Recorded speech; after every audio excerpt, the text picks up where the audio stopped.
We welcome everyone to today's hearing on Facebook's social media privacy and the use and abuse of data. Although not unprecedented, this is a unique hearing.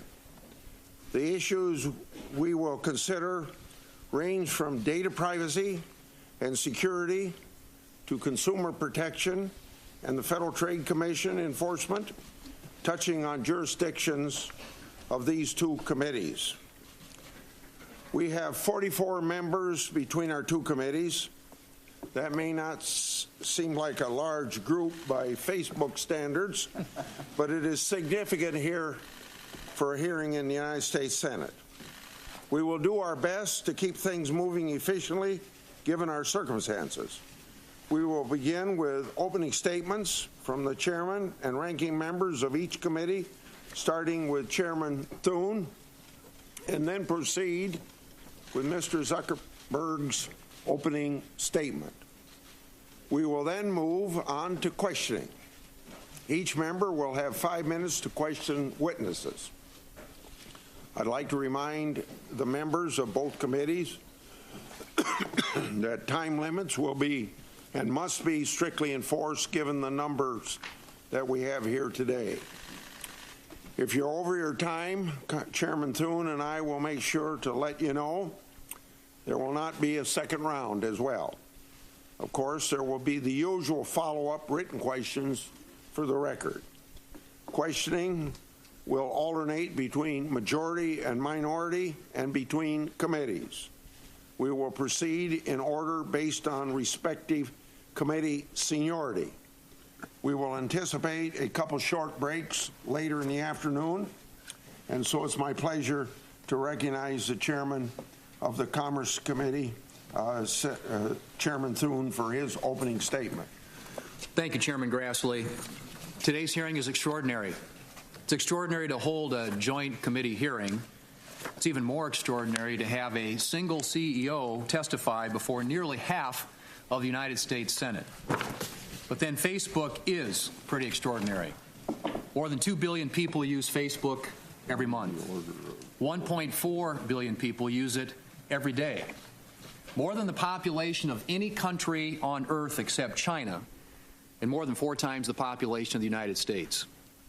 It's also more than 1,500 times the population of my home state of South Dakota. Plus, roughly 45% of American adults report getting at least some of their news from Facebook. In many respects, Facebook's incredible reach is why we're here today. We're here because of what you, Mr. Zuckerberg, have described as a breach of trust. A quiz app used by approximately 300,000 people led to information about 87 million Facebook users being obtained by the company Cambridge Analytica. There are plenty of questions about the behavior of Cambridge Analytica, and we expect to hold a future hearing on Cambridge and similar firms.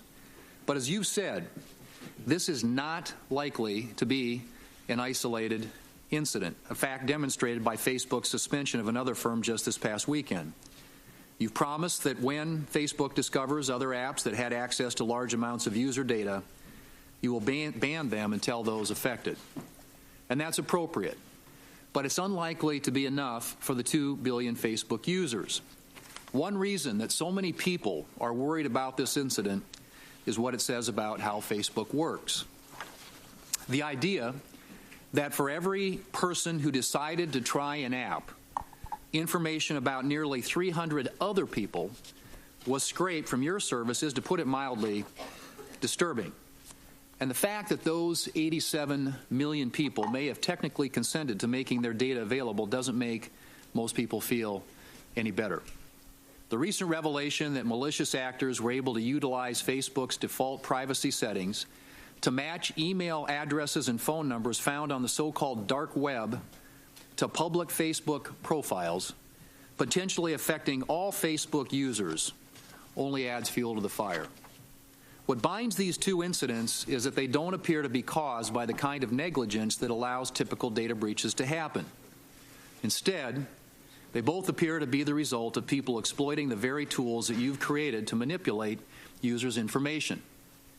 I know Facebook has taken several steps and intends to take more to address these issues. Nevertheless, some have warned that the actions Facebook is taking to ensure that third parties don't obtain data from unsuspecting users, while necessary, will actually serve to enhance Facebook's own ability to market such data exclusively. Most of us understand that whether you're using Facebook or Google or some other online services, we are trading certain information about ourselves for free or low-cost services.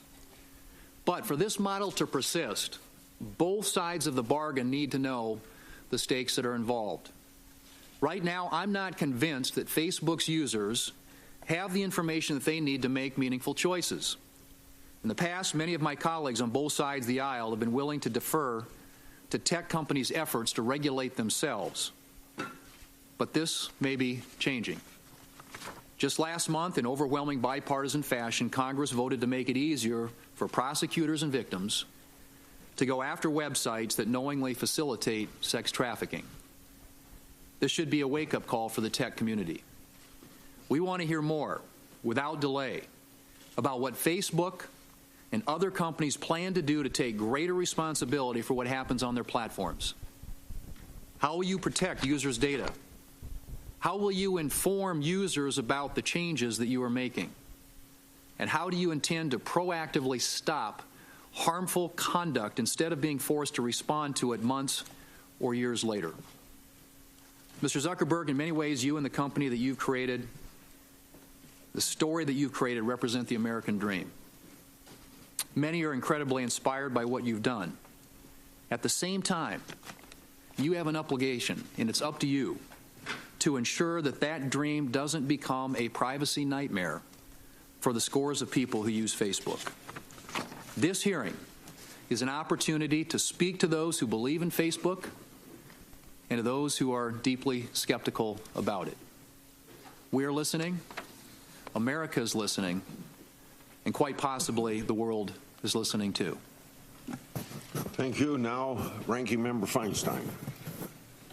Thank you very much, Mr. Chairman, Chairman Grassley, Chairman Thune. Thank you both for holding this hearing. Mr. Zuckerberg, thank you for being here. You have a real opportunity this afternoon to lead the industry and demonstrate a meaningful commitment to protecting individual privacy. We have learned over the past few months, and we've learned a great deal that's alarming. We've seen how foreign actors are abusing social media platforms like Facebook to interfere in elections and take millions of Americans' personal information without their knowledge in order to manipulate public opinion and target individual voters. Specifically, on February the 16th, Special Counsel Mueller issued an indictment against the Russia-based Internet Research Agency and 13 of its employees for interfering operations targeting the United States. Through this 37-page indictment, we learned that the IRA ran a coordinated campaign through 470 Facebook accounts and pages. The campaign included ads and false information to create discord and harm Secretary Clinton's campaign. And the content was seen by an estimated 157 million Americans. A month later, on March 17th, news broke that Cambridge Analytica exploited the personal information of approximately 50 million Facebook users without their knowledge or permission. And last week, we learned that number was even higher, 87 million Facebook users who had their private information taken without their consent. Specifically, using a personality quiz he created, Professor Kogan collected the personal information of 300,000 Facebook users and then collected data on millions of their friends. It appears the information collected included everything these individuals had on their Facebook pages, and according to some reports, even included private direct messages between users. Professor Kogan is said to have taken data from over 70 million Americans. It has also been reported that he sold this data to Cambridge Analytica for $800,000.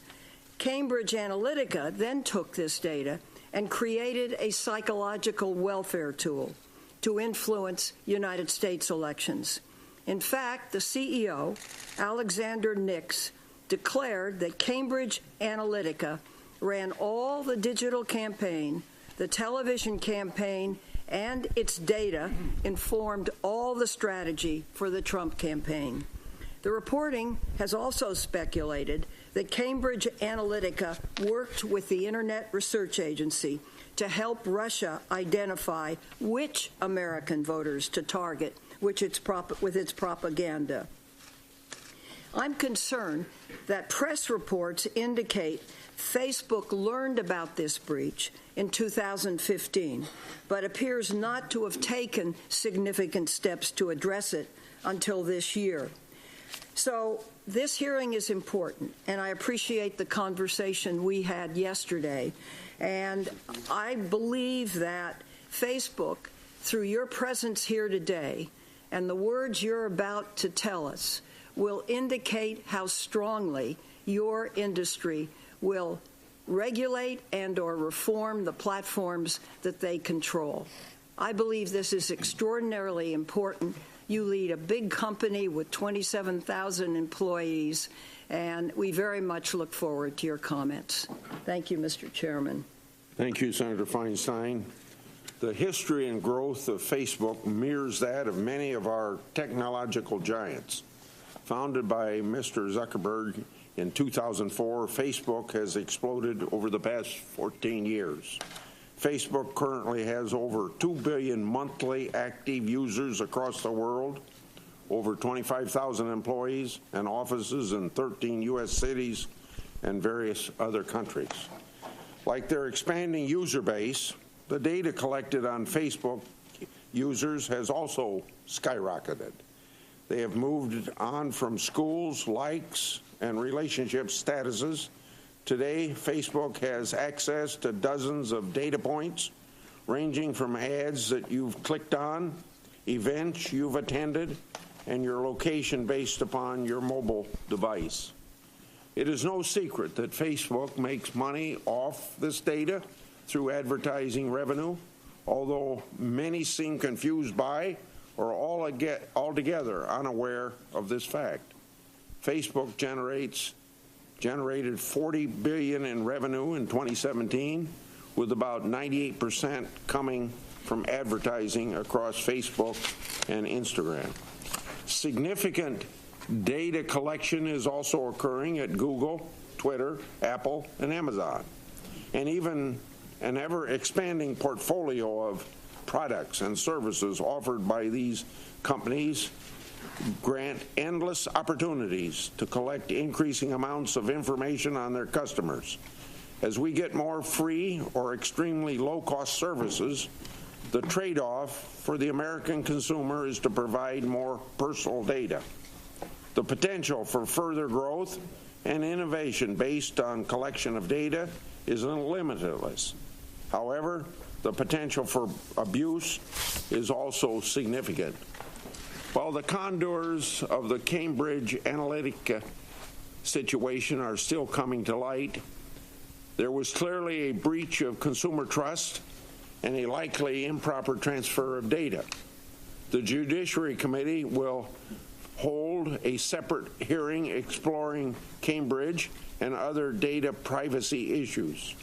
More importantly, though, these events have ignited a larger discussion on consumers' expectations and the future of data privacy in our society.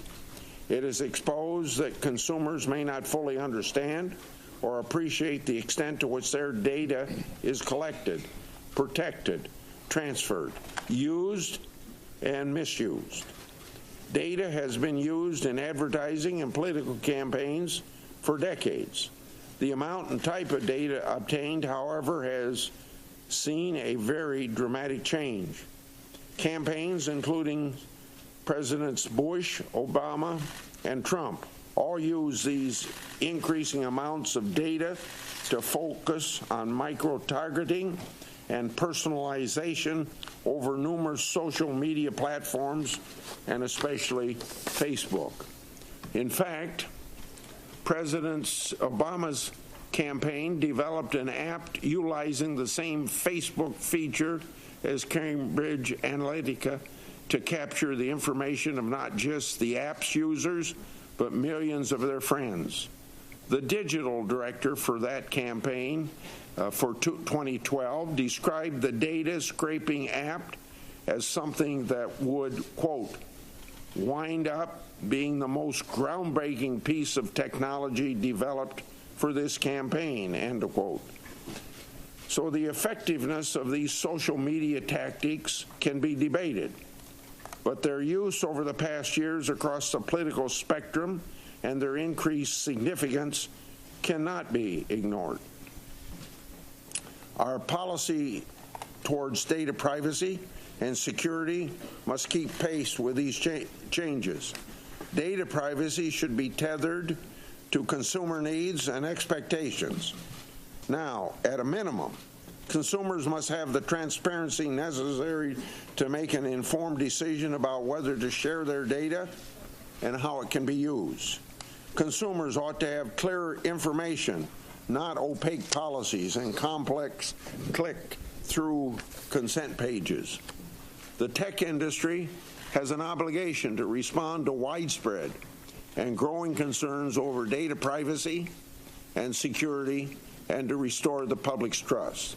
The status quo no longer works. Moreover, Congress must determine if and how we need to strengthen privacy standards to ensure transparency and understanding for the billions of consumers who utilize these products. Senator Nelson. Thank you, Mr. Chairman. Mr. Zuckerberg, good afternoon. Let me just cut to the chase.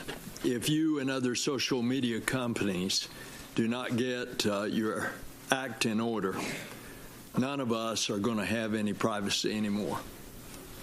That's what we're facing. We're talking about personally identifiable information that, if not kept by the social media companies from theft, a value that we have in America being our personal privacy, we won't have it anymore. It's the advent of technology, and of course all of us are part of it.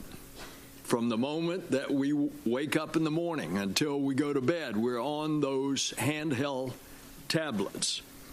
And online companies like Facebook are tracking our activities and collecting information.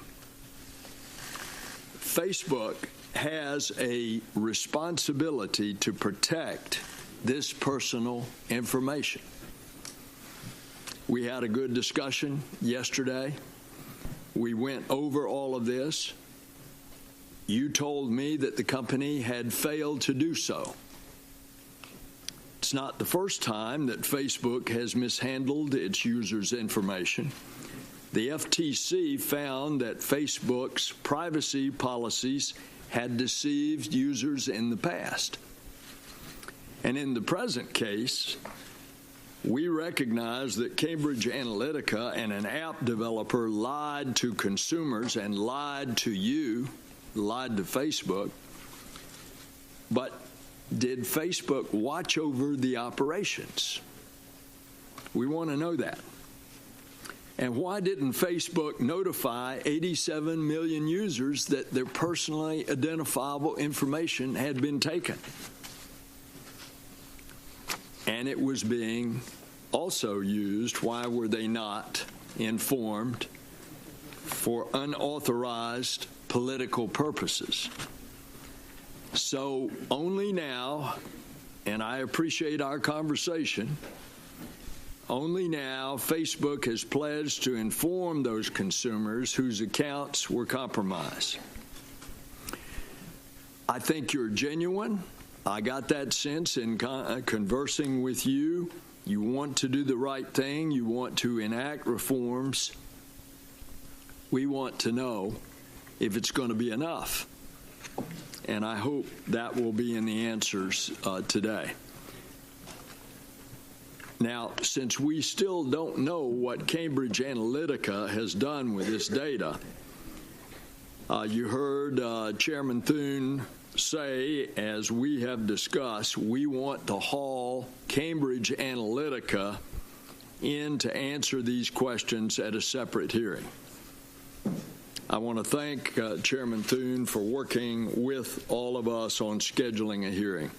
There's obviously a great deal of interest in this subject. I hope we can get to the bottom of this. And if Facebook and other online companies will not or cannot fix the privacy invasions, then we are going to have to.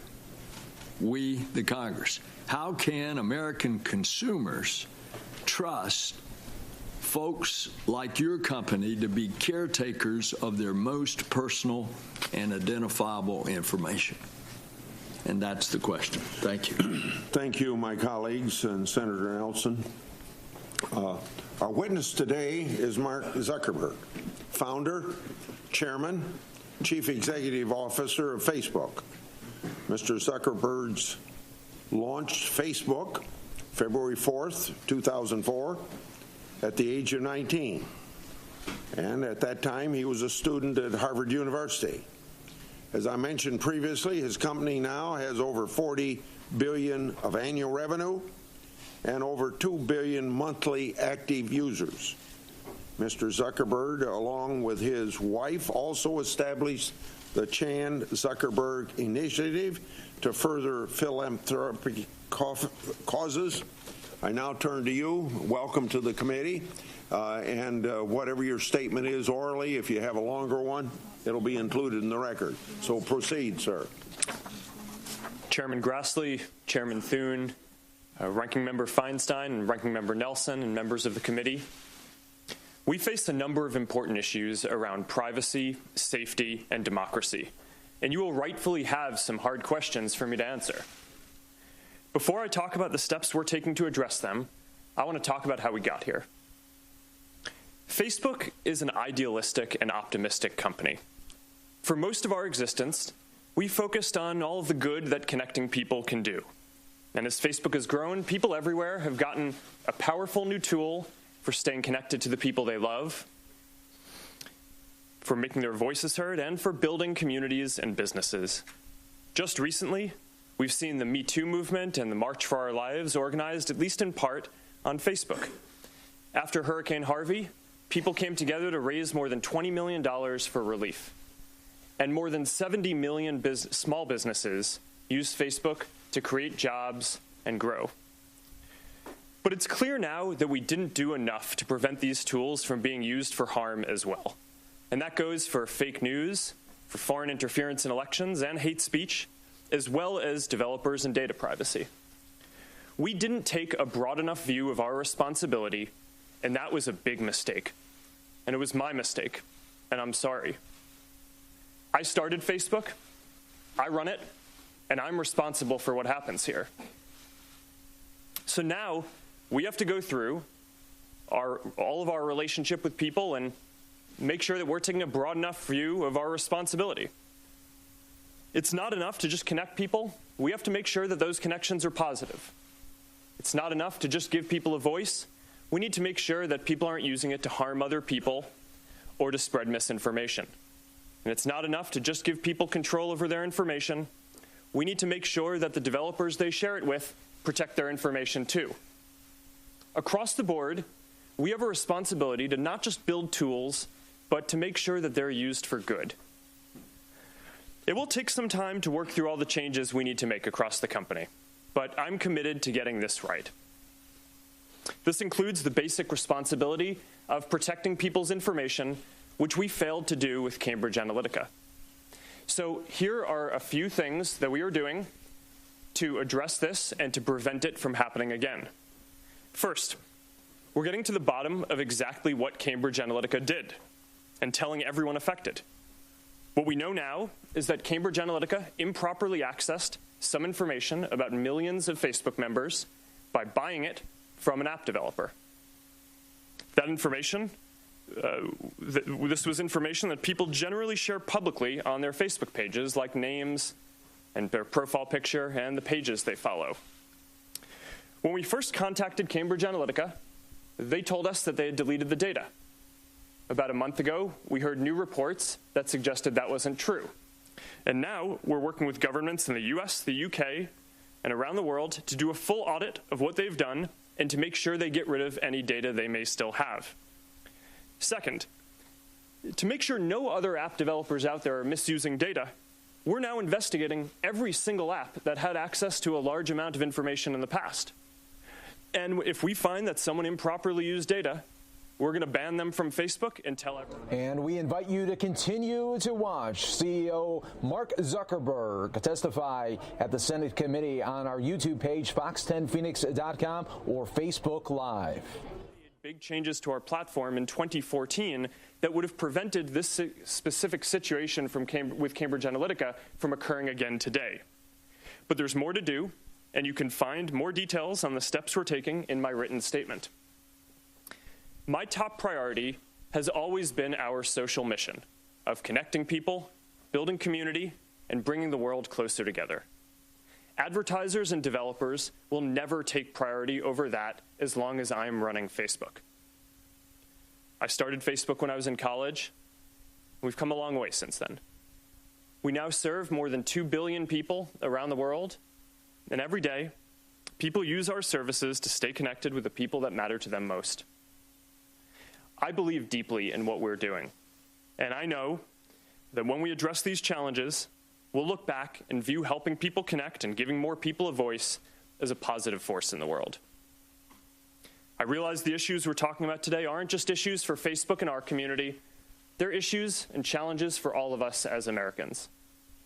Thank you for having me here today, and I'm ready to take your questions. I'll remind members that maybe weren't here when I had my opening comments that we are operating under the 5-minute rule, and that applies to the 5-minute rule, and that applies to those of us who are chairing the committee as well. I start with you. Facebook handles extensive amounts of personal data for billions of users. A significant amount of that data is shared with third-party developers who utilize your platform. As of early this year, you did not actively monitor whether that data was transferred by such developers to other parties. Moreover, your policies only prohibit transfers by developers to parties seeking to profit from such data. Number one, besides Professor Kogan's transfer, and now potentially CubeU, do you know of any instances where user data was improperly transferred to third party in breach of Facebook's terms? If so, how many times has that happened? And was Facebook only made aware of that transfer by some third party? Mr. Chairman, thank you. As I mentioned, we're now conducting a full investigation into every single app that had access to a large amount of information before we locked down platform to prevent developers from accessing this information around 2014. We believe that we're going to be investigating many apps, tens of thousands of apps, and if we find any suspicious activity, we're going to conduct a full audit of those apps to understand how they're using their data and if they're doing anything improper. And if we find that they're doing anything improper, we'll ban them from Facebook, and we will tell everyone affected. As for past activity, I don't have all the examples of apps that we've banned here, but if you'd like, I can have my team follow up with you after this. Okay. Have you ever required an audit to ensure the deletion of improperly transferred data, and if so, how many times? Mr. Chairman, yes, we have. I don't have the exact figure on how many times we have, but overall, the way we've enforced our platform policies in the past is we have looked at patterns of how apps have used our APIs and accessed information, as well as looked into reports that people have made to us about apps that might be doing sketchy things.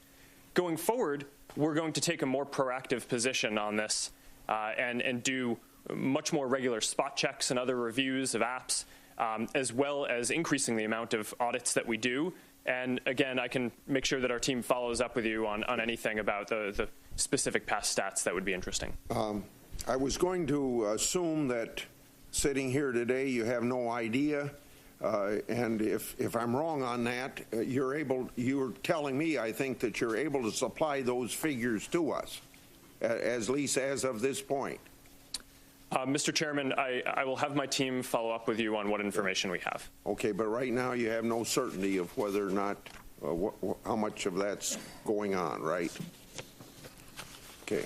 Facebook collects massive amounts of data from consumers, including content, networks, contact lists, device information, location, and information from third parties.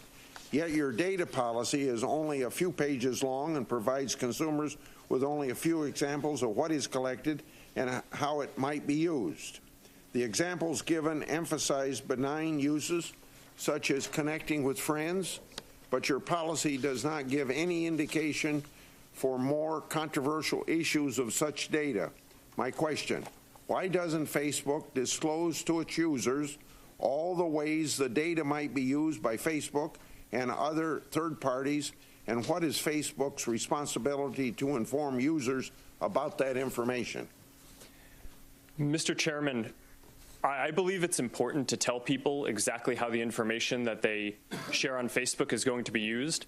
That's why every single time you go to share something on Facebook, whether it's a photo in Facebook or a message in Messenger or WhatsApp, every single time there's a control right there about who you're going to be sharing it with, whether it's your friends or public or a specific group, and you can change that and control that in line. To your broader point about the privacy policy, this gets into an issue that I think we and others in the tech industry have found challenging, which is that long privacy policies are very confusing. And if you make it long and spell out all the detail, then you're probably going to reduce the percent of people who read it and make it accessible to them. So one of the things that we've struggled with over time is to make something that is as simple as possible so people can understand it, as well as giving them controls in line in the product in the context of when they're trying to actually use them, taking into account that we don't expect that most people will want to go through and read a full legal document. Senator Nelson. Thank you, Mr. Chairman. Yesterday when we talked, I gave the relatively harmless example that I'm communicating with my friends on Facebook and indicate that I love a certain kind of chocolate. And all of a sudden, I start receiving advertisements for chocolate. What if I don't want to receive those commercial advertisements?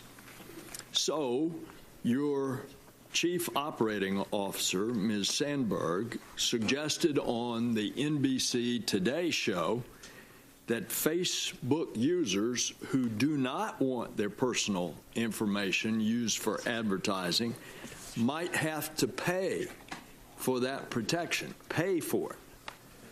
Are you actually considering having Facebook users pay for you not to use that information? Senator, people have a control over how their information is used in ads in the product today. So if you want to have an experience where your ads aren't targeted using all the information that we have available, you can turn off third-party information. What we've found is that even though some people don't like ads, people really don't like ads that aren't relevant.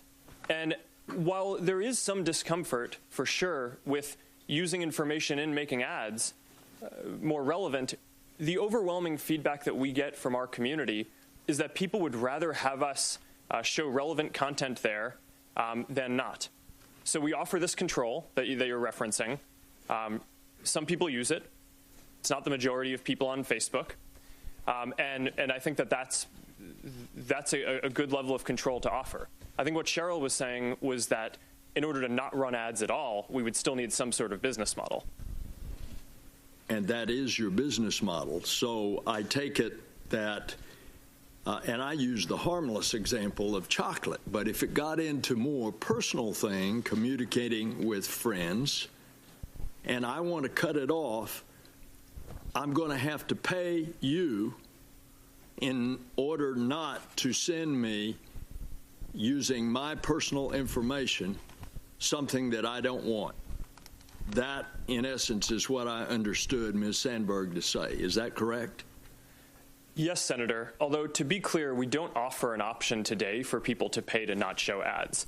We think offering an ad-supported service is the most aligned with our mission of trying to help connect everyone in the world, because we want to offer a free service that everyone can afford. Okay. That's the only way that we can reach billions of people. So, therefore, you consider my personally identifiable data the company's data, not my data. Is that it? No, Senator. Actually, at the first line of our terms of service say that you control and own the information and content that you put on Facebook. Well, the recent scandal is obviously frustrating, not only because it affected 87 million, but because it seems to be part of a pattern of lax data practices by the company going back years. So back in 2011, it was a settlement with the FTC, and now we discover yet another instance where the data was failed to be protected. When you discovered the Cambridge Analytica that had fraudulently obtained all of this information, why didn't you inform those 87 million? When we learned in 2015 that Cambridge Analytica had bought data from an app developer on Facebook that people had shared it with, we did take action. We took down the app, and we demanded that both the app developer and Cambridge Analytica delete and stop using any data that they had. They told us that they did this. In retrospect, it was clearly a mistake to believe them, and we should have followed up and done a full audit then, and that is not a mistake that we will make. Yes, you did that, and you apologized for it, but you didn't notify them. And do you think that you have an ethical obligation to notify 87 million Facebook users? Senator, when we heard back from Cambridge Analytica that they had told us that they weren't using the data and had deleted it, we considered it a closed case. In retrospect, that was clearly a mistake. We shouldn't have taken their word for it, and we've updated our policies and how we're going to operate the company to make sure that we don't make that mistake again. Did anybody notify the FTC? No, Senator, for the same reason, that we'd considered it a closed case. Senator Thune. And Mr. Zuckerberg, would you do that differently today, presumably, that in response to Senator Nelson's question? Yes. Having to do it over. This may be your first appearance before Congress, but it's not the first time that Facebook has faced tough questions about its privacy policies. Wired magazine recently noted that you have a 14-year history of apologizing for ill-advised decisions regarding user privacy, not unlike the one that you made just now in your opening statement. After more than a decade of promises to do better, how is today's apology different, and why should we trust Facebook to make the necessary changes to ensure user privacy and give people a clearer picture of your privacy policies? Thank you, Mr. Chairman. So we have made a lot of mistakes in running the company. I think it's pretty much impossible, I believe, to start a company in your dorm room and then grow it to be at the scale that we're at now without making some mistakes. And because our service is about helping people connect and information, those mistakes have been different in how we try not to make the same mistake multiple times, but in general, a lot of the mistakes are around how people connect to each other just because of the nature of the service.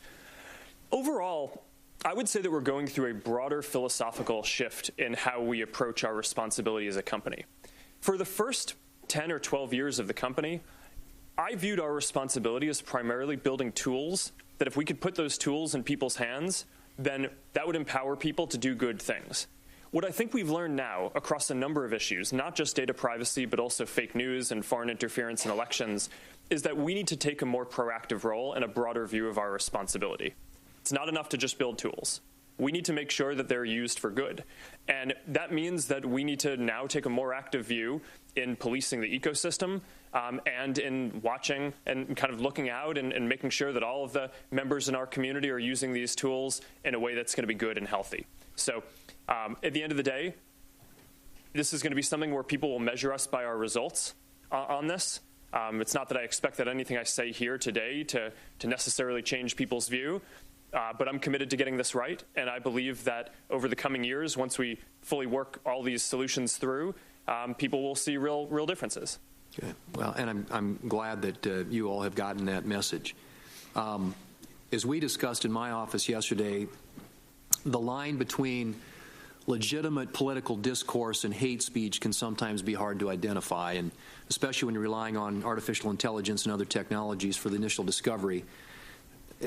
Can you discuss what steps that Facebook currently takes when making these evaluations, the challenges that you face, and any examples of where you may draw the line between what is and what is not hate speech? Yes, Mr. Chairman. I'll speak to hate speech, and then I'll talk about enforcing our content policies more broadly. So actually, maybe if you're okay with it, I'll go in the other order. So from the beginning of the company in 2004, I started it in my dorm room. It was me and my roommate. We didn't have AI technology that could look at the content that people were sharing. So we basically had to enforce our content policies reactively. People could share what they wanted, and then if someone in the community found it to be offensive or against our policies, they'd flag it for us, and we'd look at it reactively. Now, increasingly, we are developing AI tools that can identify certain classes of bad activity proactively and flag it for our team at Facebook.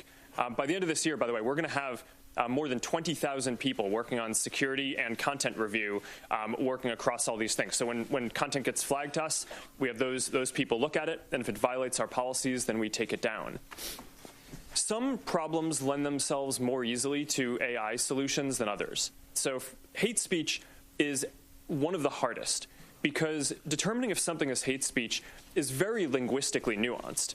Right? You need to understand, what is a slur and whether something is hateful, not just in English, but the majority of people on Facebook use it in languages that are different across the world. Contrast that, for example, with an area like finding terrorist propaganda, which we've actually been very successful at deploying AI tools on already. Today, as we sit here, 99% of the ISIS and Al-Qaeda content that we take down on Facebook, our AI systems flag before any human sees it. So that's a success in terms of rolling out AI tools that can proactively police and enforce safety across the community. Hate speech, I am optimistic that over a 5 to 10 year period, we will have AI tools that can get into some of the nuances, the linguistic nuances of different types of content to be more accurate in flagging things for our systems. But today, we're just not there on that. So a lot of this is still reactive. People flag it to us. We have people look at it. We have policies to try to make it as not subjective as possible. But until we get it more automated, there's a higher error rate than I'm happy with. Thank you, Senator Feinstein. Thanks, Mr. Chairman. Mr. Zuckerberg, what is Facebook doing to prevent foreign actors from interfering in U.S. elections? Thank you, Senator. This is one of my top priorities in 2018, is to get this right.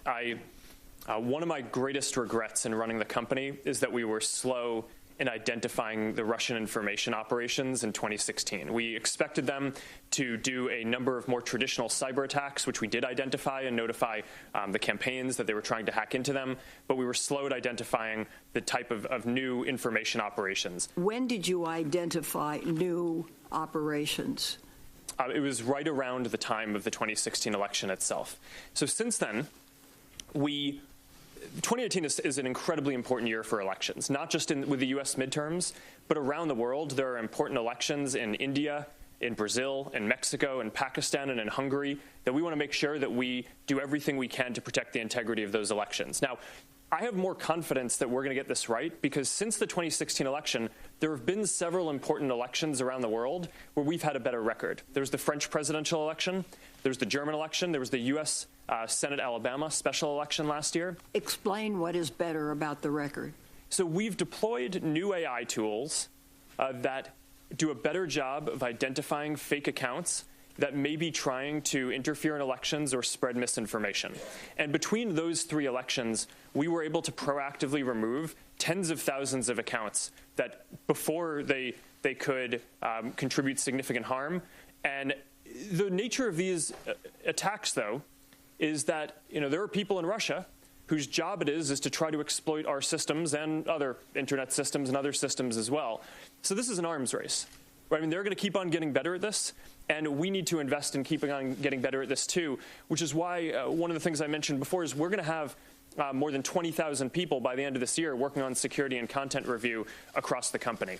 Speak for a moment about automated bots that spread disinformation. What are you doing to punish those who exploit your platform in that regard? Well, you're not allowed to have a fake account on Facebook. Your content has to be authentic. So we build technical tools to try to identify when people are creating fake accounts, especially large networks of fake accounts like the Russians have, in order to remove all of that content. After the 2016 election, our top priority was protecting the integrity of other elections around the world. But at the same time, we had a parallel effort to trace back to Russia the IRA activity, the Internet Research Agency activity, that was the part of the Russian government that did this activity in 2016. And just last week, we were able to determine that a number of Russian media organizations that were sanctioned by the Russian regulator were operated and controlled by this Internet Research Agency. So we took the step last week. There was a pretty big step for us of taking down sanctioned news organizations in Russia as part of an operation to remove 270 fake accounts and pages, part of their broader network in Russia. That was actually not targeting international interference as much as, sorry, let me correct that. It was primarily targeting spreading misinformation in Russia itself, as well as certain Russian-speaking neighboring countries. How many accounts of this type have you taken down? Across, in the IRA specifically, the ones that we've pegged back to the IRA, we can identify the 470 in the American elections and the 270 that we specifically went after in Russia last week. There are many others that our systems catch, which are more difficult to attribute specifically to Russian intelligence. But the number would be in the tens of thousands of fake accounts that we remove, and I'm happy to have my team follow up with you on more information if that would be helpful. Would you please? I think this is very important. If you knew in 2015 that Cambridge Analytica was using the information of Professor Kogan's, why didn't Facebook ban Cambridge in 2015?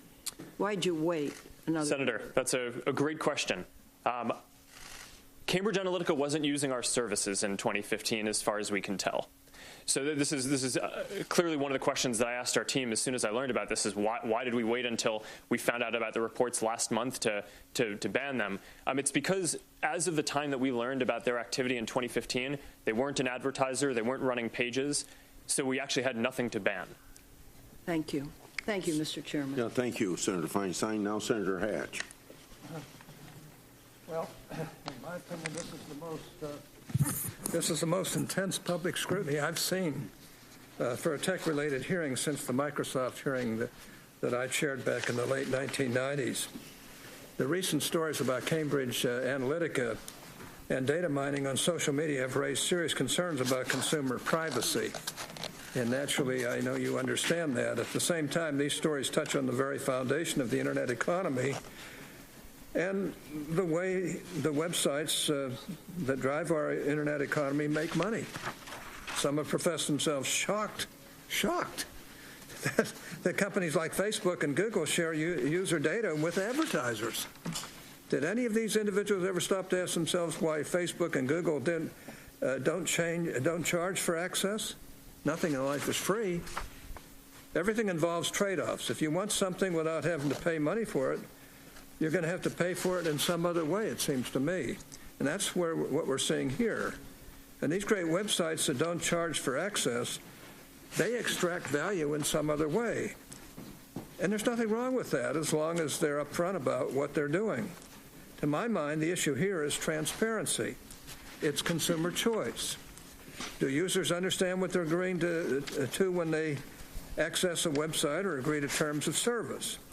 Are websites upfront about how they extract value from users, or do they hide the ball? Do consumers have the information they need to make an informed choice regarding whether or not to visit a particular website? To my mind, these are questions that we should ask or be focusing on. Now, Mr. Zuckerberg, I remember well your first visit to Capitol Hill back in 2010. You spoke to the Senate Republican High-Tech Task Force, which I chair. You said back then that Facebook would always be free. Is that still your objective? Senator, yes. There will always be a version of Facebook that is free. It is our mission to try to help connect everyone around the world and to bring the world closer together. In order to do that, we believe that we need to offer a service that everyone can afford, and we're committed to doing that. Well, if so, how do you sustain a business model in which users don't pay for your service? Senator, we run ads. I see. That's great. Whenever a controversy like this arises, there's always a danger that Congress's response will be to step in and overregulate. Now, that's been the experience that I've had in my 42 years here. In your view, what sorts of legislative changes would help to solve the problems the Cambridge Analytica story has revealed, and what sorts of legislative changes would not help to solve this issue? Senator, I think that there are a few categories of legislation that make sense to consider. Around privacy specifically, there are a few principles that I think it would be useful to discuss and potentially codify into law. One is around having a simple and practical set of ways that you explain what you're doing with data. And we talked a little bit earlier around the complexity of laying out this long privacy policy.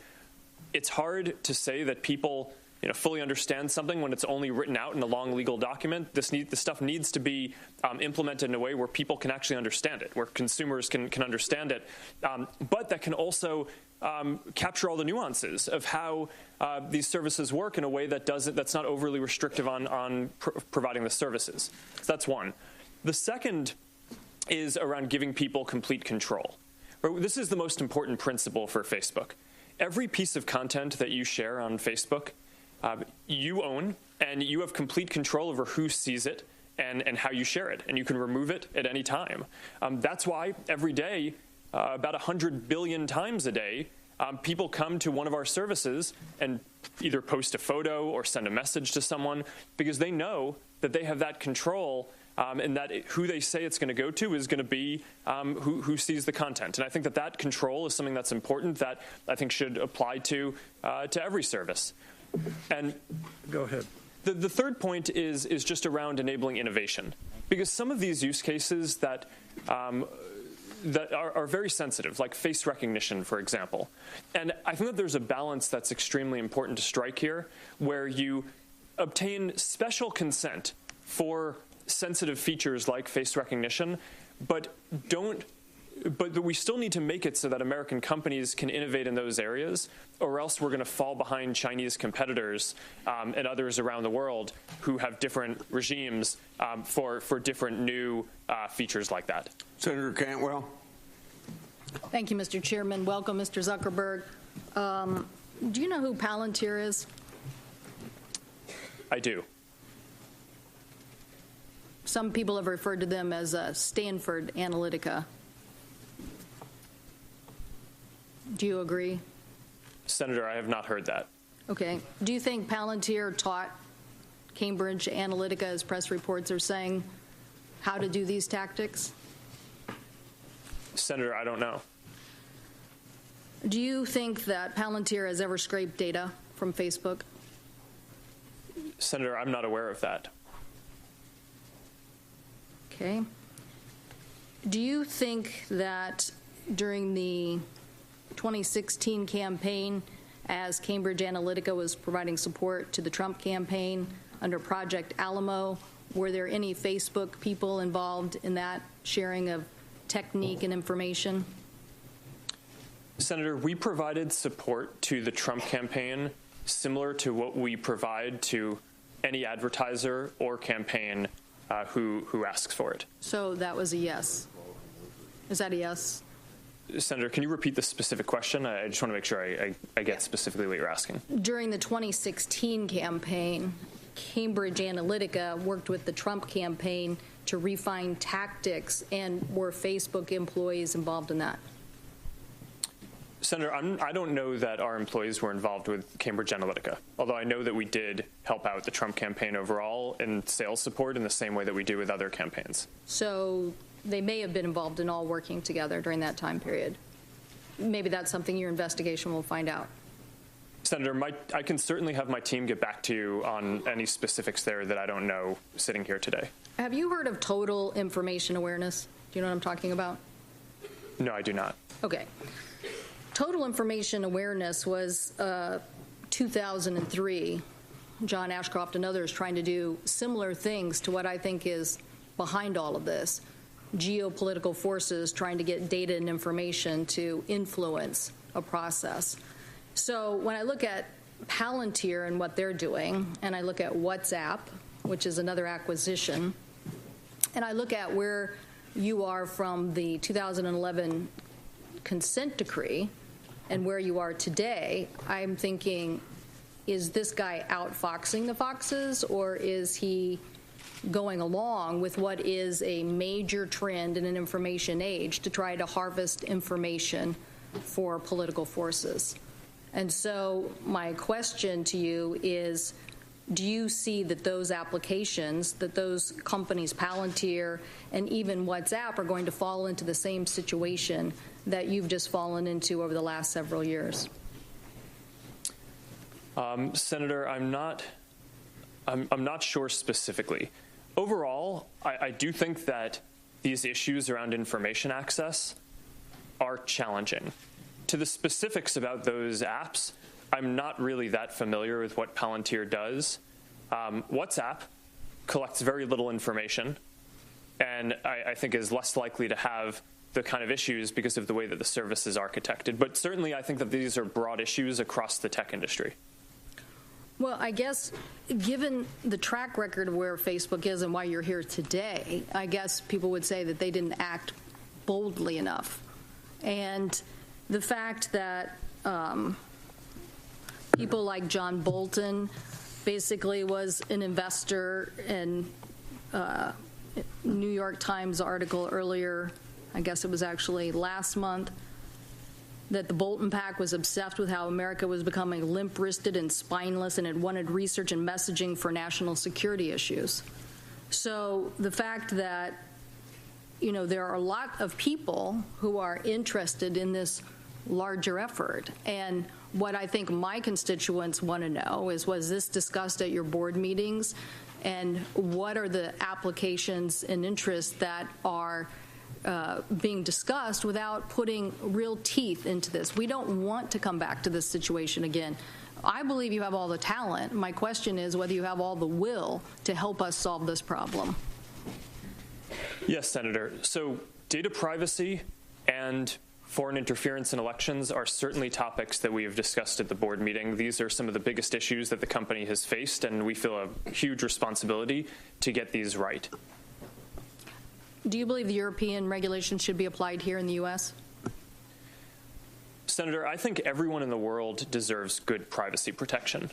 And regardless of whether we implement the exact same regulation, I would guess that it would be somewhat different because we have somewhat different sensibilities in the U.S. as to other countries. We're committed to rolling out the controls and the affirmative consent and the special controls around sensitive types of technology like face recognition that are required in GDPR. We're doing that around the world. So I think it's certainly worth discussing whether we should have something similar in the U.S. But what I would like to say today is that we're going to go forward and implement that regardless of what the regulatory outcome is. Senator Wicker. Senator Thune will chair Next, Senator Wicker. Thank you, Mr. Chairman. And Mr. Zuckerberg, thank you for being with us. My question is going to be sort of a follow-up on what Senator Hatch was talking about. And let me agree with basically his advice that we don't want to overregulate to the point where we're stifling innovation and investment. I understand with regard to suggested rules or suggested legislation, there are at least two schools of thought out there. One would be the ISPs, the Internet Service Providers, who are advocating for privacy protections for consumers that apply to all online entities equally across the entire Internet ecosystem. Now, Facebook is an edge provider, on the other hand. It's my understanding that many edge providers, such as Facebook, may not support that effort because edge providers have different business models than the ISPs and should not be considered like services.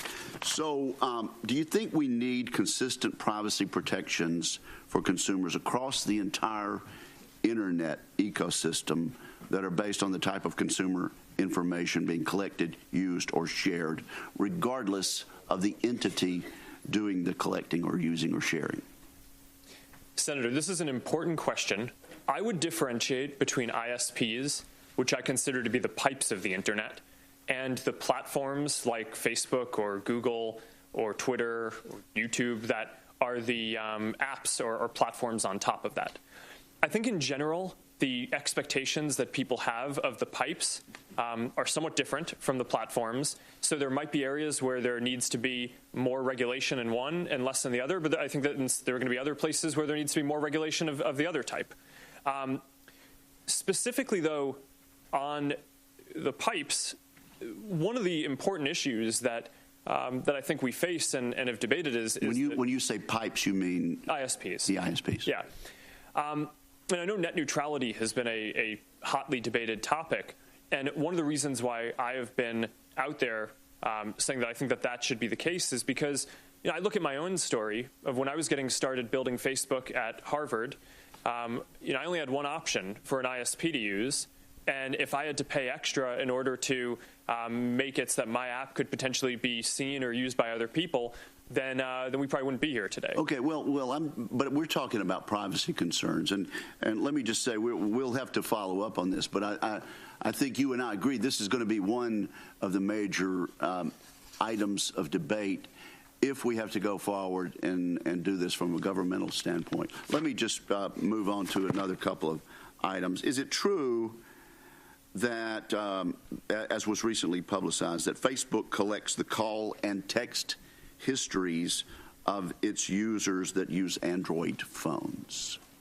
Senator, we have an app called Messenger for sending messages to your Facebook friends, and that app offers people an option to sync their text messages into the messaging app and to make it so that so you can have one app where it has both your texts and your Facebook messages in one place.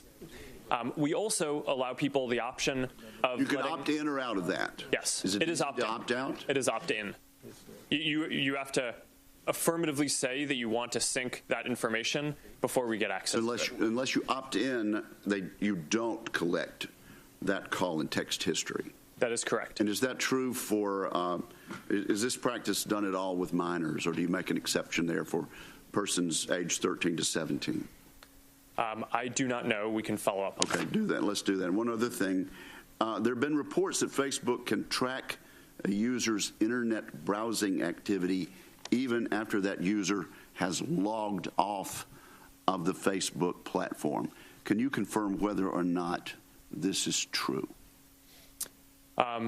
Senator, I want to make sure I get this accurate, so it would probably be better to have my team follow up. So you afterwards. Don't know? I know that people use cookies on the internet, and that you can probably correlate activity between sessions. We do that for a number of reasons, including security and including measuring ads to make sure that the ad experiences are the most effective, which of course, people can opt out of. But I want to make sure that I'm precise in my answer. So when you let me follow up. get back to me, sir, would you also let us know how Facebook discloses to its users that engaging in this type of tracking gives us that result? Yes. And thank you very much. Thank you, Senator Wicker. Senator Leahy's up next. Thank you. Mr. Zuckerberg, I assume Facebook's been served with subpoenas from the special counsel Mueller's office. Is that correct? Yes. Have you or anyone at Facebook been interviewed by the special counsel's office? Yes. Have you been interviewed? I have not. I have not. Others have. I believe so, and I want to be careful here because that our work with the special counsel is confidential, and I want to make sure that in an open session I'm not revealing something that's confidential. I understand. That's why I made clear that you have been contacted, you have had subpoenas. Actually, let me clarify that. I actually am not aware of a subpoena. I believe that there may be, but I know we're working with them. Thank you. 6 months ago, your general counsel promised us that you were taking steps to prevent Facebook from serving what I would call an unwitting co-conspirator in Russian interference. But these unverified divisive pages are on Facebook today. They look a lot like the anonymous groups of Russian agents used to spread propaganda during the 2016 election. Are you able to confirm whether they're Russian-created groups? Yes or no? Senator, are you asking about those specifically? Yes. Senator, last week we actually announced a major change to our ads and pages policies that we will be verifying the identity of every single advertiser. Specific ones. Do you know whether they are? I am not familiar with those pieces of content specifically. But if you decided this policy of a week ago, you'd be able to verify them? We are working on that now. What we're doing is we're going to verify the identity of any advertiser who's running a political or issue-related ad. This is basically what the Honest Ads Act is proposing, and we're following that. And we're also going to do that for pages. But you can't answer on these. I'm not familiar with those specific cases. Will you find out the answer and get back to me? I'll have my team get back to you. I do think it's worth adding, though, that we're going to do the same verification of the identity and location of admins who are running large pages. So that way, even if they aren't going to be buying ads in our system, that will make it significantly harder for Russian interference efforts or other inauthentic efforts to try to spread misinformation through the network. Insofar as it's been going on for some time, some might say that's about time. 6 months ago, I asked your general counsel about Facebook's role as a breeding ground for hate speech against Rohingya refugees. Recently, UN investigators blamed Facebook for playing a role in inciting possible genocide in Myanmar, and there has been genocide there. Now, you say you used AI to find this. This is the type of content I'm referring to. It calls for the death of a Muslim journalist. Now, that threat went straight through your detection systems. It spread very quickly. And then it took attempt after attempt after attempt and the involvement of civil society groups to get you to remove it. Why couldn't it be removed within 24 hours? Senator, what's happening in Myanmar is a terrible tragedy, and we need to do more. We all agree with that. Okay. But UN investigators have blamed, you blame Facebook for playing a role in the genocide. We all agree it's terrible. How can you dedicate, and will you dedicate, the resources to make sure such hate speech is taken down within 24 hours? Yes, we're working on this. And there are 3 specific things that we're doing. One is we're hiring dozens of more Burmese language content reviewers because Hate speech is very language specific. It's hard to do it without people who speak the local language, and we need to ramp up our effort there dramatically. Second is we're working with civil society in Myanmar to identify specific hate figures so we can take down their accounts rather than specific pieces of content. And third is we're standing up a product team to do specific product changes in Myanmar and other countries that may have similar issues in the future to prevent this from happening. When Senator Cruz and I sent a letter to Apple asking what they're going to do about Chinese censorship. My question, I'll place it. That'd be great. Thank you, Senator Lake. Place for the record, I want to know what you will do about Chinese censorship when they come to you. Senator Graham's up next. Thank you. Are you familiar with Andrew Bosworth? Yes, Senator, I am. He said, so we connect more people, maybe someone dies in a terrorist attack, coordinated on our tools. The ugly truth is that we believe in connecting people so deeply that anything that allows us to connect more people more often is de facto good. Do you agree with that? No, Senator, I do not. And as context, Boz wrote that. Boz is what we call him internally. He wrote that as an internal note. We have a lot of discussion internally. I disagreed with it at the time that he wrote it. If you looked at the comments on the internal discussion, the vast majority of people internally did too. That you did a poor job as a CEO communicating your displeasure with such thoughts, because if he had understood where you were at, he would never said it to begin with. Well, Senator, we try to run our company in a way where people can express different opinions internally. Well, this is an opinion that really disturbs me. And if somebody worked for me that said this, I'd fire him. Who's your biggest competitor? Senator, we have a lot of competitors. Well, who's your biggest? I think the categories of, do you want just one? I'm not sure I can give one, but can I give a bunch? Mm-hmm. So there are three categories that I would focus on. One are the other tech platforms, so Google, Apple, Amazon, Microsoft. We overlap with them in different ways. Do they provide the same service you provide? In different ways, different parts of it, yes. This way. If I buy a Ford and it doesn't work well and I don't like it, I can buy a Chevy. If I'm upset with Facebook, what's the equivalent product that I can go sign up for? Well, there's the second category that I was going to talk about. I'm not talking about categories. I'm talking about is there real competition you face? Because car companies face a lot of competition. If they make a defective car, it gets out in the world, people stop buying that car, they buy another one. Is it an alternative to Facebook in the private sector?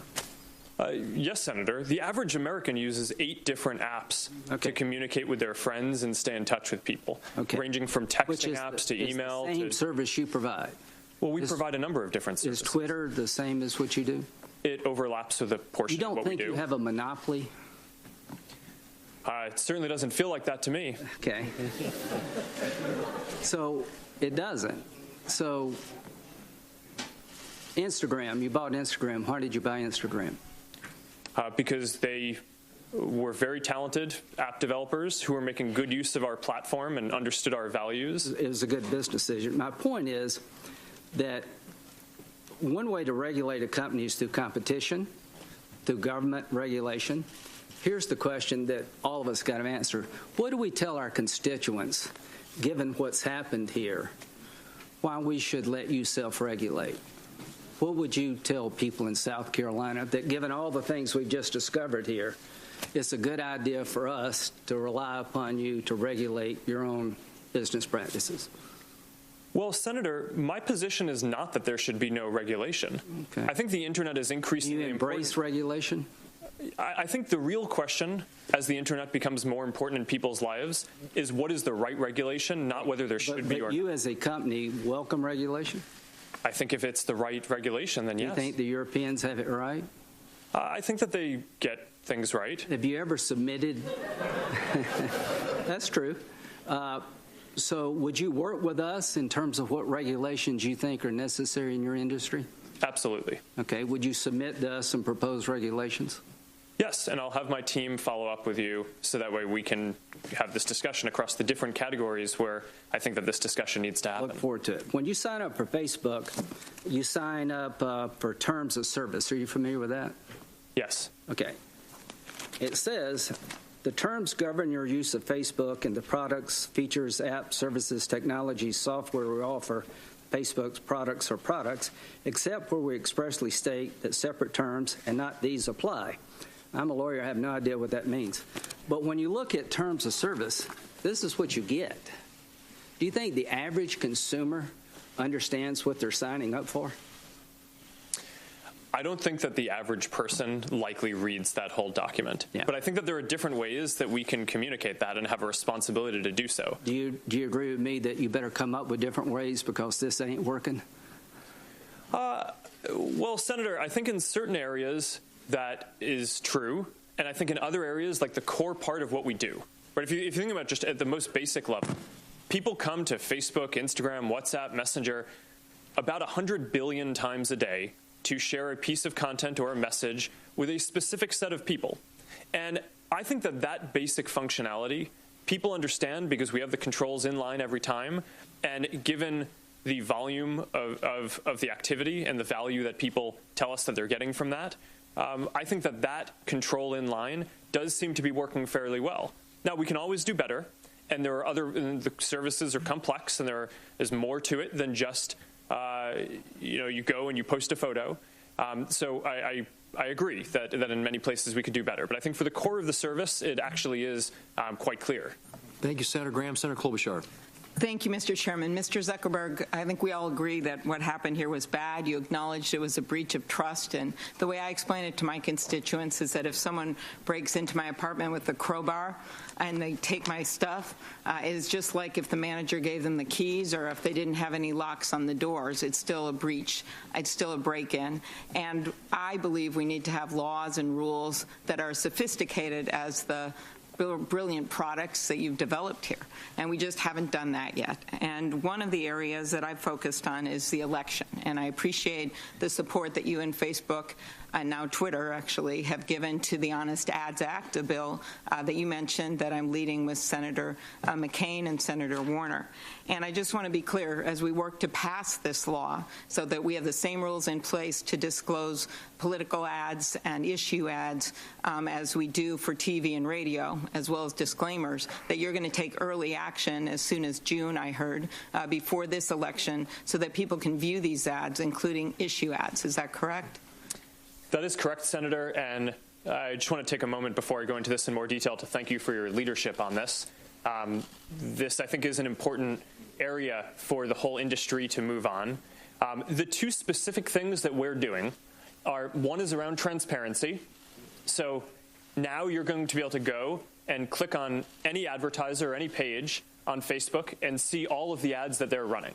So that actually brings advertising online on Facebook to an even higher standard than what you would have on TV or print media, because there's nowhere where you can see all of the TV ads that someone is running, for example, whereas you will be able to see now on Facebook whether this campaign or third party is saying different messages to different types of people. I think that that's a really important element of transparency. Then the other really important piece is around verifying every single advertiser who's going to be running political or issue ads. I appreciate that, and Senator Warner and I have also called on Google and the other platforms to do the same, so memo to the rest of you.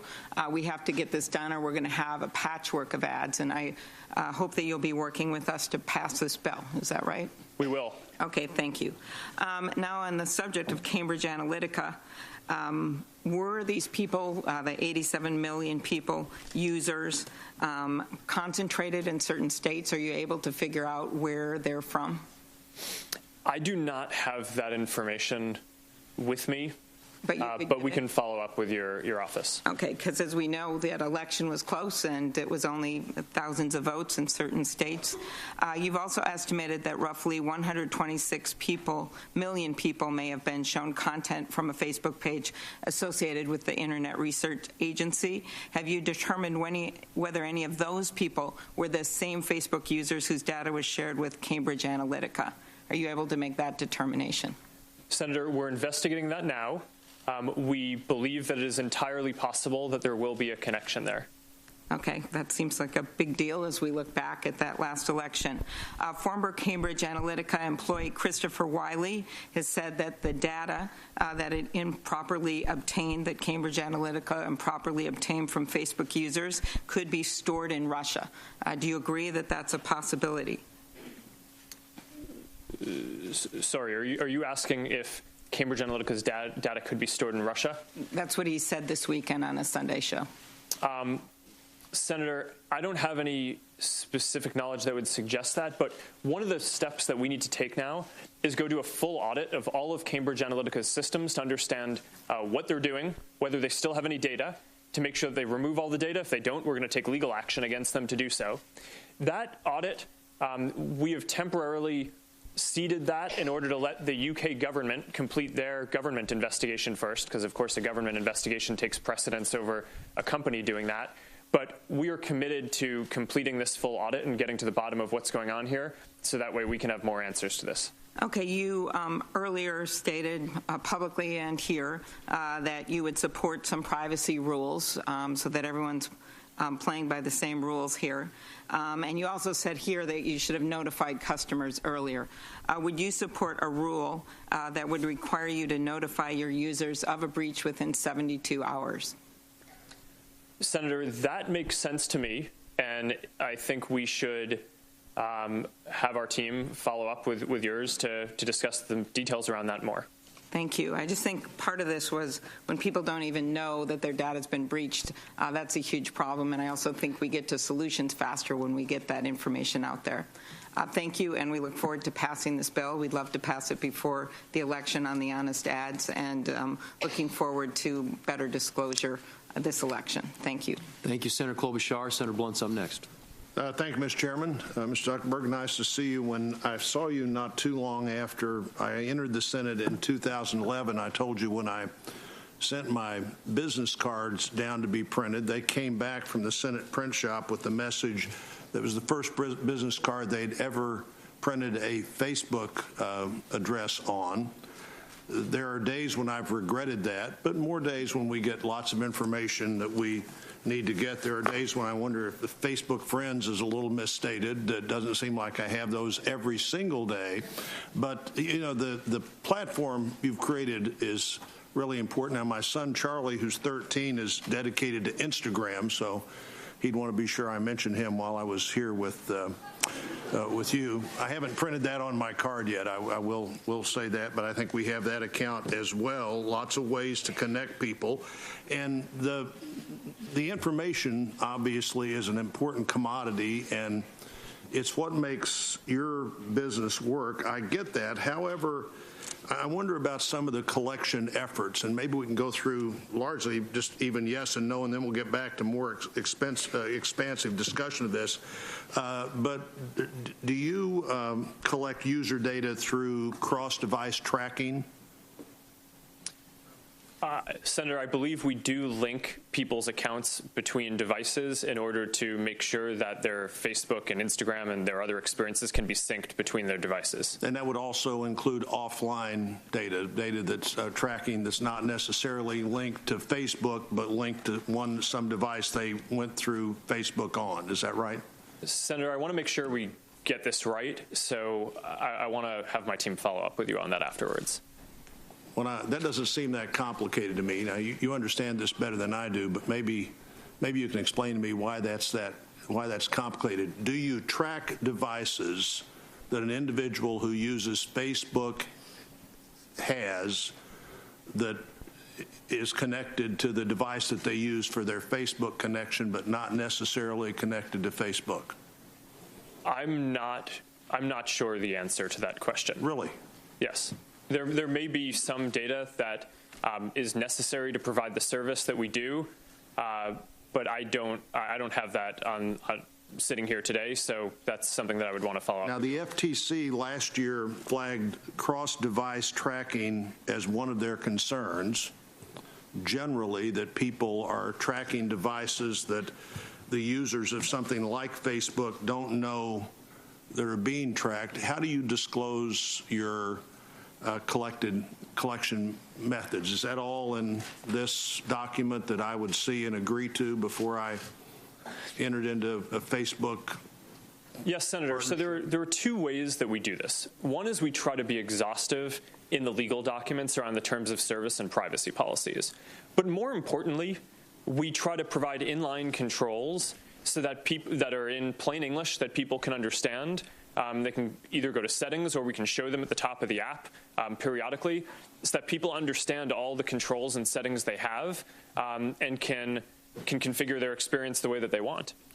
So do people now give you permission to track specific devices in their contract? And if they do, is that a relatively new addition to what you do? Senator, I'm sorry, I don't have that. Am I able to opt out? Am I able to say it's okay for you to track what I'm saying on Facebook, but I don't want you to track what I'm texting to somebody else off Facebook on an Android phone? Oh, okay. Yes, Senator. In general, Facebook is not collecting data from other apps that you use. There may be some specific things about the device that you're using that Facebook needs to understand in order to offer the service. But if you're using Google or you're using some texting app, unless you specifically opt in that you want to share the texting app information, Facebook wouldn't see that. Has it always been that way? Or is that a recent addition to how you deal with those other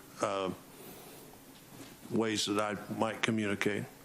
Senator, my understanding is that that is how the mobile operating systems are architected.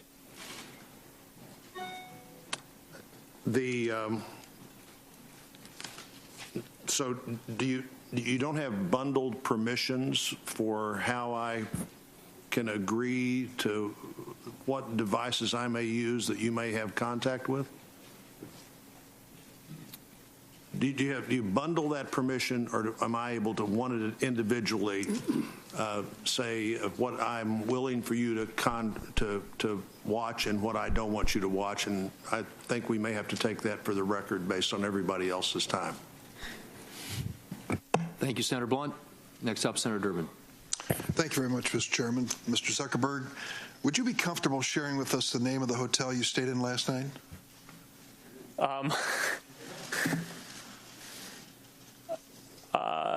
No. If you've messaged anybody this week, would you share with us the names of the people you've messaged? Senator, no, I would probably not choose to do that publicly here. I think that might be what this is all about. Your right to privacy, the limits of your right to privacy, and how much you give away in modern America in the name of, quote, connecting people around the world. The question basically of what information Facebook's collecting, who they're sending it to, and whether they ever asked me in advance my permission to do that. Is that a fair thing for a user of Facebook to expect? Yes, Senator. I think everyone should have control over how their information is used. And as we've talked about in some of the other questions, I think that is laid out in some of the documents. But more importantly, you want to give people control in the product itself. So the most important way that this happens across our services is that every day people come to our services to choose to share photos or send messages. And every single time they choose to share something, they have a control right there about who they want to share it with. But that level of control is extremely important. They certainly know within the Facebook pages who their friends are, but they may not know, as has happened, and you've conceded this point in the past, that sometimes that information is going way beyond their friends, and sometimes people have made money off of sharing that information. Correct? Senator, you're referring, I think, to our developer platform. And it may be useful for me to give some background on how we set that up, if that's useful. I have 3 minutes left, so maybe you can do that for the record, because I have a couple of the questions I'd like to ask. You have recently announced something that is called Messenger Kids. Facebook created an app allowing kids between the ages of 6 and 12 to send video and text messages through Facebook as an extension of their parents' account. You have cartoon-like stickers and other features designed to appeal to little kids, first graders, kindergartners. On January 30th, the Campaign for Commercial-Free Childhood and lots of other child development organizations warned Facebook. They pointed to a wealth of research demonstrating that excessive use of digital devices and social media is harmful to kids, and argued that young children simply are not ready to handle social media accounts at age 6. In addition, there are concerns about data that's being gathered about these kids. Now, there are certain limits in the law, we know. There's a Children's Online Privacy Protection Act. What guarantees can you give us that no data from messenger kids is or will be collected or shared with those that might violate that law? All right, Senator, so a number of things I think are important here.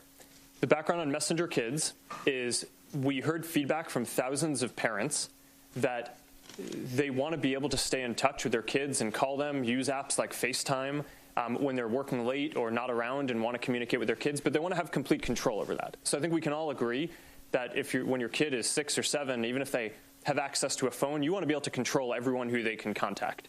And there wasn't an app out there that did that. So we built this service to do that. The app collects a minimum amount of information that is necessary to operate the service. So, for example, the messages that people send is something that we collect in order to operate the service. But in general, that data is not going to be shared with third parties. It is not connected to the broader Facebook experience. Excuse me, as a lawyer, I picked up on that word in general, that phrase in general. It seems to suggest that in some circumstances it will be shared with third parties. No, it will not. All right. Would you be open to the idea that someone having reached adult age, having grown up with messenger kids, should be allowed to delete the data that you've collected? Senator, yes. As a matter of fact, when you become 13, which is our legal limit, or limiter, we don't allow people under the age of 13 to use Facebook, you don't automatically go from having a Messenger Kids account to a Facebook account. You have to start over and get a Facebook account. So I think it's a good idea to consider making sure that all that information is deleted, and in general, people are going to be starting over when they get their Facebook or other accounts. I'll close because I just have a few seconds. Illinois has a Biometric Information Privacy Act, our state does, which is to regulate the commercial use of facial, voice, finger, and iris scans and the like. We're now in a fulsome debate on that, and I'm afraid Facebook has come down to the position trying to carve out exceptions to that. I hope you'll fill me in on how that is consistent with protecting privacy. Thank you. Thank you, Senator Durbin. Senator Cornyn. Thank you, Mr. Zuckerberg, for being here. I know up until 2014, the mantra or motto of Facebook was move fast and break things. Is that correct? I don't know when we changed it, but the mantra is currently move fast with stable infrastructure, which is a much less sexy mantra. Sounds much more boring, but my question is, during the time that it was Facebook's mantra or motto to move fast and break things, do you think some of the misjudgments, perhaps mistakes that you've admitted to here were as a result of that culture or that attitude, particularly as regards to personal privacy of the information of your subscribers? Senator, I do think that we made mistakes because of that, but the broadest mistakes that we made here are not taking a broad enough view of our responsibility. And that wasn't a matter. The move fast cultural value is more tactical around whether engineers can ship things and different ways that we operate. But I think the big mistake that we've made looking back on this is viewing our responsibility as just building tools rather than viewing our whole responsibility as making sure that those tools are used for good. Well, and I appreciate that, because previously or early in the past, we've been told that platforms like Facebook, Twitter, Instagram, and the like are neutral platforms, and the people who own and run those for profit, and I'm not criticizing doing something for profit in this country, but they bore no responsibility for the content. You agree now that Facebook and other social media platforms are not neutral platforms, but bear some responsibility for the content. I agree that we're responsible for the content. And I think that there's one of the big societal questions that I think we're going to need to answer is the current framework that we have is based on this reactive model that assumed that there weren't AI tools that could proactively tell whether something was terrorist content or something bad. So it naturally relied on requiring people to flag for a company and then the company needing to take reasonable action. In the future, we're going to have tools that are going to be able to identify more types of bad content. And I think that there are moral and legal obligation questions that I think we'll have to wrestle with as a society about when we want to require companies to take action proactively on certain of those things, and when that gets in the way of... I appreciate that. I have 2 minutes left to ask you questions. So you interestingly, the terms of what do you call it? The terms of service is a legal document which discloses to your subscribers how their information is going to be used, how Facebook is going to operate. And but you concede that you doubt everybody reads or understands that legalese, those terms of service. So is that to suggest that the consent that people give subject to that terms of service is not informed consent? In other words, they may not read it, and even if they read it, they may not understand it? I just think we have a broader responsibility than what the law requires. So I appreciate that. What I'm asking about in terms of what your subscribers understand in terms of how their data is going to be used. But let me go to the terms of service. Under paragraph number 2, you say you own all of the content and information you post on Facebook. That's what you've told us here today a number of times. So if I choose to terminate my Facebook account, can I bar Facebook or any third parties from using the data that I had previously supplied for any purpose whatsoever? Yes, Senator. If you delete your account, we should get rid of all of your information. You should, or we do? Do you? We do. How about third parties that you have contracted with to use some of that underlying information, perhaps to target advertising for themselves? You can't. Do you claw back that information as well, or does that remain in their custody? Well, Senator, this is actually a very important question. I'm glad you brought this up because there's a very common misperception about Facebook that we sell data to advertisers. And we do not sell data to advertisers. Well, we don't sell data to anyone. You clearly rent it. What we allow is for advertisers to tell us who they want to reach, and then we do the placement. So if an advertiser comes to us and says, all right, I'm a ski shop and I want to sell skis to women, then we might have some sense because people shared skiing-related content or said they were interested in that. They shared whether they're a woman, and then we can show the ads to the right people without that data ever changing hands and going to the advertiser. That's a very fundamental part of how our model works and something that is often misunderstood, so I appreciate that you brought that up. Thank you, Senator Cornyn. We had indicated earlier on that we would take a couple of breaks, give our witness an opportunity. And I think we've been going now for just under 2 hours. So I think what we'll do is... We do a few more. Zuckerberg, are you want to keep going? I mean, maybe 15 minutes. Okay. Does that work? All right, we'll keep going. Senator Blumenthal is up next, and we will commence. Thank you, Mr. Chairman. Thank you for being here today, Mr. Zuckerberg. You have told us today, and you've told the world, that Facebook was deceived by Alexander Kogan when he sold user information to Cambridge Analytica, correct? Yes. I want to show you the terms of service that Alexander Kogan provided to Facebook.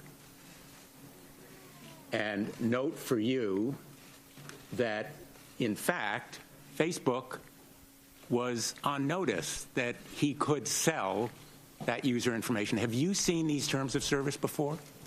I have not. Who in Facebook was responsible for seeing those terms of service that put you on notice that that information could be sold? Senator, our app review team would be responsible for that. Has anyone been fired on that app review team? Senator, not because of this. Doesn't that term of service conflict with the FTC order that Facebook was under at that very time that this term of service was, in fact, provided to Facebook? And you'll note that the FTC order specifically requires Facebook to protect privacy. Isn't there a conflict there? Senator, it certainly appears that we should have been aware that this app developer submitted a term that was in conflict with the rules of the platform. Well, what happened here was, in effect, willful blindness. It was heedless and reckless, which, in fact, amounted to a violation of the FTC consent decree. Would you agree? No, Senator. My understanding is not that this was a violation of the consent decree, but as I've said a number of times today, I think we need to take a broader view of our responsibility around privacy than just what is mandated in the current laws. Well, here is my reservation, Mr. Zuckerberg, and I apologize for interrupting you, but my time is limited. We've seen the apology tours before. You have refused to acknowledge even an ethical obligation to have reported this violation of the FTC consent decree. And we have letters, we've had contacts with Facebook employees, and I'm going to submit a letter for the record from Sandy Parakilas, with your permission, that indicates not only a lack of resources, but lack of attention to privacy. And so my reservation about your testimony today is that I don't see how you can change your business model unless there are specific rules of the road. Your business model is to monetize user information, to maximize profit over privacy. And unless there are specific rules and requirements enforced by an outside agency, I have no assurance that these kinds of vague commitments are going to produce action. So I want to ask you a couple of very specific questions, and they are based on legislation that I've offered, the My Data Act, legislation that Senator Markey is introducing today, the Consent Act, which I'm joining. Don't you agree that companies ought to be required to provide users with clear, plain information about how their data will be used and specific ability to consent to the use of that information? Senator, I do generally agree with what you're saying, and I laid that out earlier when I talked about what... Would you agree to an opt-in as opposed to an opt-out? Senator, I think that certainly makes sense to discuss, and I think the details around this matter a lot. Would you agree that users should be able to access all of their information? Senator, yes, of course. All of the information that you collect as a result of purchases from data brokers, as well as tracking them? Senator, we have already a download your information tool that allows people to see and to take out all of the information that they've put into Facebook or that Facebook knows about them. So yes, I agree with that. We already have that. I have a number of other specific requests that you agree to support as part of legislation. I think legislation is necessary. The rules of the road have to be the result of congressional action. Facebook has participated recently in the fight against the scourge of sex trafficking, and the bill that we've just passed, it will be signed into law tomorrow. SESTA, the Stop Exploiting Sex Trafficking Act, was the result of our cooperation. I hope that we can cooperate on this kind of measure as well. Senator, I look forward to having my team work with you on this. Thank you, Senator Blumenthal. Senator Cruz. Thank you, Mr. Chairman. Mr. Zuckerberg, welcome. Thank you for being here. Mr. Zuckerberg, does Facebook consider itself a neutral public forum? Senator, we consider ourselves to be a platform for all ideas. Let me ask the question again. Does Facebook consider itself to be a neutral public forum? And representatives of your company have given conflicting answers on this. Are you a First Amendment speaker expressing your views, or are you a neutral public forum allowing everyone to speak? Senator, here's how we think about this. I don't believe that there is certain content that clearly we do not allow, right? Hate speech, terrorist content, nudity, anything that makes people feel unsafe in the community. From that perspective, that's why we generally try to refer to what we do as a platform for all ideas. Let me try, just because the time is constrained. It's just a simple question. The predicate for Section 230 immunity under the CDA is that you are a neutral public forum. Do you consider yourself a neutral public forum, or are you engaged in political speech, which is your right under the First Amendment?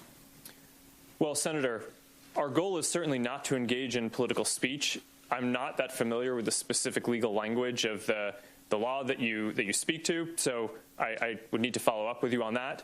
I'm just trying to lay out how broadly I think about this. Well, Mr. Zuckerberg, I will say there are a great many Americans who I think are deeply concerned that Facebook and other tech companies are engaged in a pervasive pattern of bias and political censorship. There have been numerous instances with Facebook.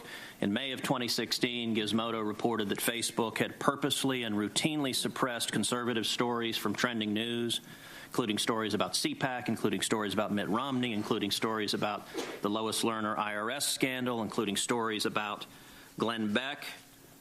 In addition to that, Facebook has initially shut down the Chick-fil-A Appreciation Day page, has blocked a post of a Fox News reporter, has blocked over 24 Catholic pages, and most recently blocked Trump supporters Diamond and Silk's page with 1.2 million Facebook followers after determining their content and brand were, quote, unsafe to the community. To a great many Americans, that appears to be a pervasive pattern of political bias. Do you agree with that assessment? Senator, let me say a few things about this. First, I understand where that concern is coming from because Facebook and the tech industry are located in Silicon Valley, which is an extremely left-leaning place. And this is actually a concern that I have and that I try to root out in the company, is making sure that we don't have any bias in the work that we do. And I think it is a fair concern that that people would at least wonder about. Let me ask this question. Are you aware of any ad or page that has been taken down from Planned Parenthood? Senator, I'm not, but let me just... How about MoveOn.org? Sorry? How about MoveOn.org? I'm not specifically aware of those. How about any Democratic candidate for office? I'm not specifically aware. I mean, I'm not sure. In your testimony, you say that you have 15,000 to 20,000 people working on security and content review. Do you know the political orientation of those 15,000 to 20,000 people engaged in content review? No, Senator. We do not generally ask people about their political orientation when they're joining the company. So as CEO, have you ever made hiring or firing decisions based on political positions or what candidates they supported? No. Why was Palmer Luckey fired? That is a specific personnel matter that seems like it would be inappropriate to speak to here. You just made a specific representation that you didn't make decisions based on political views. Well, is that accurate? I can commit that it was not because of a political view. Do you know of those 15,000 to 20,000 people engaged in content review, how many, if any, have ever supported financially a Republican candidate for office? Senator, I do not know that. Your testimony says it is not enough that we just connect people. We have to make sure those connections are positive. It says we have to make sure people aren't using their voice to hurt people or spread misinformation. We have a responsibility not just to build tools, to make sure those tools are used for good. Mr. Zuckerberg, do you feel it's your responsibility to assess users, whether they are good and positive connections or ones that those 15,000 to 20,000 people deem unacceptable or deplorable? Senator, you're asking about me personally? Facebook. Senator, I think that there are a number of things that we would all agree are clearly bad. Foreign interference in our elections, terrorism, self-harm. I'm those talking are about things, censorship. Well, I think that you would probably agree that we should remove terrorist propaganda from the service. So that, I agree, I think is clearly bad activity that we want to get down, and we're generally proud of how well we do at that. Now, what I can say, and I do want to get this in before the end here, is that I am very committed to making sure that Facebook is a platform for all ideas. That is a very important founding principle of what we do. We're proud of the discourse and the different ideas that people can share on the service, and that is something that, as long as I'm running the company, I'm going to be committed to making sure is the case. Thank you. Thank you, Senator Cruz. Do you want to break now? Or you want to keep going? Sure. I mean, that was pretty good. So, all right. All right, we have Senator Whitehouse is up next, but if you want to take a 5-minute break right now, we have now been going a good 2 hours. So thank you. We'll recess for 5 minutes and reconvene.